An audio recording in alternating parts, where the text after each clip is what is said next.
آج جب ہر طرف مایوسی ہے، ہر طرف پریشانی ہے، تو ایسے میں مرکزی مسلم لیگ نے یہ بیڑا اٹھایا کہ ہم نے انشاءاللہ ایسے لوگوں کا چناؤ کرنا ہے کہ جو لوگوں کو مایوسیوں سے نکالیں گے۔ تو مایوسیوں سے کون نکال سکتا ہے؟ وہی نکال سکتا ہے جس کے پاس وہ عظیم کتاب کا علم ہے، وہ علماء اکرام، وہ شیوخ اکرام جو منبر و محراب میں بیٹھ کر لوگوں کو واعظ و نصیحت کرتے ہیں، ان کو اکٹھا کر کے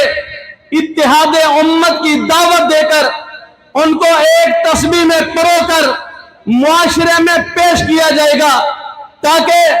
آج جو ہر طرف فرقہ واریت، سیاسی لڑائیاں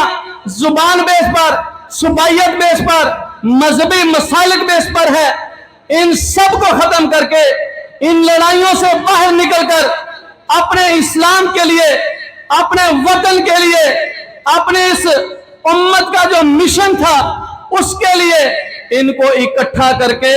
ان کو وہ بھولا ہوا سبق یاد دلایا جائے۔ آج ڈسٹرکٹ لودھرا میں ماشاءاللہ ہم سب اکٹھے ہوئے، سٹیج ماشاءاللہ گلدستہ مرکزی مسلم لیگ نے سجا دیا، ہمارے محترم شیوخ صاحب موجود ہیں، یہ انشاءاللہ آپ کی تربیت کریں گے، ہماری تربیت کریں گے، اور آج کے پروگرام کا ایک ہی مقصد ہے کہ ہم نے اختلافات مٹا کر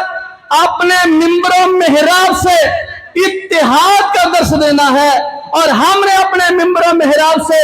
امت کے اندر جو لڑائیاں ہیں ان کو ختم کر کے رحماء بینہم اشداء علی الکفار کا درس دینا ہے، آپس میں نرم دل رہنا ہے، کفر کے خلاف گرم دل رہنا ہے، مایوس نہیں ہونا بلکہ جرت کے ساتھ، اتحاد کے ساتھ مقابلہ کرنا ہے حالات کا۔ میرے نبی جب آئے تھے حالات مکے کے کیسے تھے، لیکن میرے نبی نے جب محنت کی تو حالات بدل گئے۔ آج انشاءاللہ اسی نبی کے مصلی پر بیٹھنے والے، اس نبی کے سینے پر نازل ہونے والے، قرآن کا علم رکھنے والے جب میدانوں میں نکلیں گے اتحاد امت کا درس دیں گے انشاءاللہ۔